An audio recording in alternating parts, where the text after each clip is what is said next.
I'm sure every horror fan out there thought of either The Shining or Nightmare on Elm Street when they saw her. But surprise, it's neither.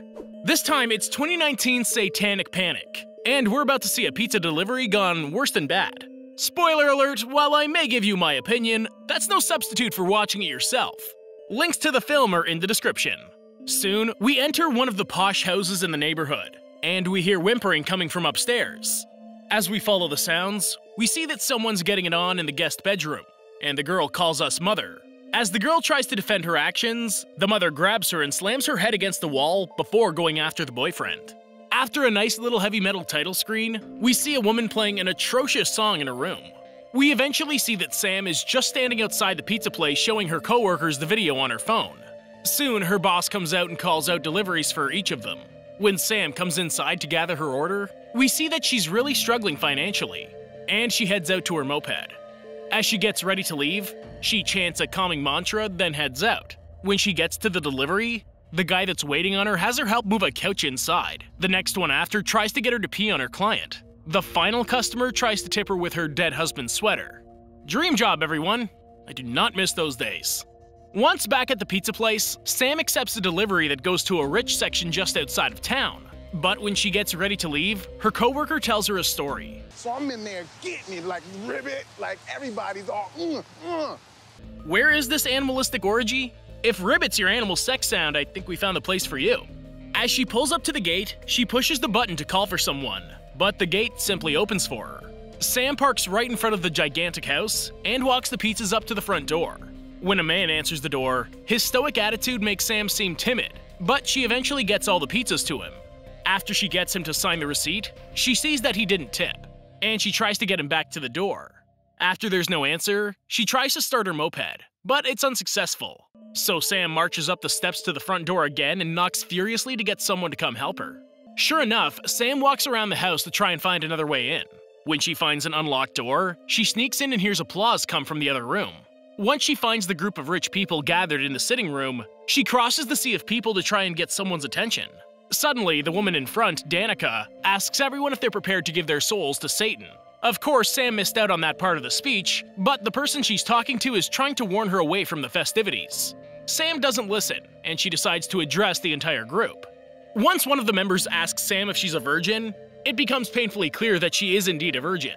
Danica comes over and blows some sleeping powder in Sam's face, and when she comes to, she's locked in a room with Danica's husband, Samuel. Samuel tells her that the group outside is going to sacrifice them to contact Baphomet.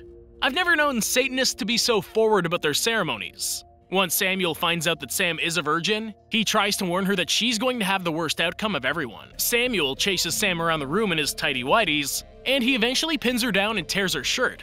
When Sam hears her phone going off, she punches Samuel in the nose to get him off of her. And Samuel grabs a gun from somewhere. He tries to shoot her, but the gun ends up being jammed. When he turns it on himself to inspect it, the gun goes off, and he bleeds out on the floor. Meanwhile, Danica and the others prepare everything for the sacrifice. When they come in to gather the sacrifices, Danica notices Samuel bleeding out on the floor, and she kneels next to him to shove her arm elbow deep into his neck wound. When she pulls her hand out, she seems to be holding what she calls his soul, but she has no idea where Sam disappeared to. Sure enough, Sam runs down the street until she comes to one of the houses where she finds a babysitter that's open to helping her. Sam begins to suspect there's something else going on in the house, and it becomes clear that the babysitter isn't who she said she is. Soon, one of the little hellions drops dead on the carpet, and the other's tasing Sam in the leg. This is one of those neighborhoods you hear about that's so close-knit that you don't even want to try to start to be a part of it. This is pure film gold. It's not every day you see a young woman punch a boy that's tasing her while his twin brother lies dead on the floor. They just don't make movies like they used to. The babysitter grabs the taser and leads Sam upstairs, where the babysitter's sister walks out with a giant drill strapped on her crotch. After Sam knocks the babysitter into the crotch drill, the sister ends up charging and sticking the drill through the wall, which electrocutes both of them. Now that they're out of the way, Sam goes to investigate the muffled scream she heard from the bedroom. When she goes inside, she sees that they had a girl tied up on the bed, and it turns out to be Judy, Danica's daughter. As the two of them leave the house, Sam looks back and sees the creepy hopscotch girl looking at her from the balcony. Soon, Danica and the other Satanists show up at the neighbor's house to search for Sam, but they end up finding the murdered girls instead. This film has nothing but the epitomes of perfect parents. They even hand off their own kids for the other kids to murder them. The art of sharing responsibility. Everyone should learn that somehow. After they go back to Danica's house, they pull out a soul souffle from the oven, and Danica feeds the pulsating creature some of her blood. They give the creature the bloody shirt that Sam threw away, and they set it loose to find their virgin. This was absolutely disgusting. The whole act felt very sensual, so I guess it does go along with the image, but they could have given the creature a different mouth than they did. Soon, Sam and Judy head to another neighbor's house, and Judy starts to lay down lines of salt in front of the doors and windows before grabbing a bottle of liquor. Sam still doesn't believe a word she says, and she heads upstairs to get changed so she can leave. After she takes a shirt, she notices some demonic kid's drawing framed on the dresser. Meanwhile, one of the windows is cracked open, and a gust of wind blows away the salt barrier. When Sam sits down on the bed, she finds out that she's not alone as a demon throws the sheet over her head and tries to choke her. After Judy comes in to help, she douses the sheet in water and throws it in the freezer. They go and sit and talk about what Judy knows about the ritual, and Sam finds out that the demon, Baphomet, only goes for virgins. She finds out that it never ends well for the virgins, which explains why Judy wanted to lose hers. We should stop drinking. You really want to face this shit sober? Good point, drink up. The chances of them making it out of that psycho neighborhood is small. They'd have a better chance trying to hunker down and last until sunrise. Kinda like a Five Nights at Freddy's deal. Back at Danica's house, she calls Sam's co-worker to invite him out, and the other Satanists perform a ritual to get a hold of Judy. Sam notices that Judy's bleeding from her eye socket, and Judy knows exactly what's going on. She preps a counteracting ritual, and Sam hurries to try and finish before the Satanists finish Judy off. Judy strips down in the kitchen while Sam writes markings all over her skin, and we find out that she suffered from lymphoma. She met her ex while she was going for chemo treatments, and she got better while he got worse. Soon, the Satanists realize that Judy's counteracting their ritual, and they give up for now. Finally, Sam's coworker arrives, and Danica invites him in for cocaine and sex. An odd and forward combination, I know, but to each their own. He doesn't actually begin questioning things or panicking until Danica makes him snort coke laced with something and pulls very questionable pieces of his anatomy out of his mouth. It's a little more disturbing than it should be because I can't make out what that is. Judy snatches a gun out of the kitchen, and Sam tells her that it was supposed to be her way of turning around her life on the first night of her new job. After an inspirational pep talk from Judy, the two of them head out to get their freedom from the night. Back with Danica, she looks at the organ she pulled out of the coworker, and she realizes that she knows where they are. She even sounds a little surprised by where that is. But the Satanists come in and accuse her of teaching her daughter too much. Really? I can't even believe I'm saying this, but these Satanists are giving Satanists a bad name. Could you be any more thick in the head? Just take a step back and hold your horses. Well, now that Danica's out of the way, Judy and Sam get ready to handle their business. But Judy seems to have other plans as she calls the new leader, Gypsy, and tells her that she wants to give her the virgin so she can get back in. After Gypsy realizes that she's calling from her own home, she leads the Satanists over, and they search for the girls. Back at Danica's house, Danica comes to, and she pulls the steak out of her skull. As she stumbles around the kitchen, she comes to the pantry where she pulls out bags of meat.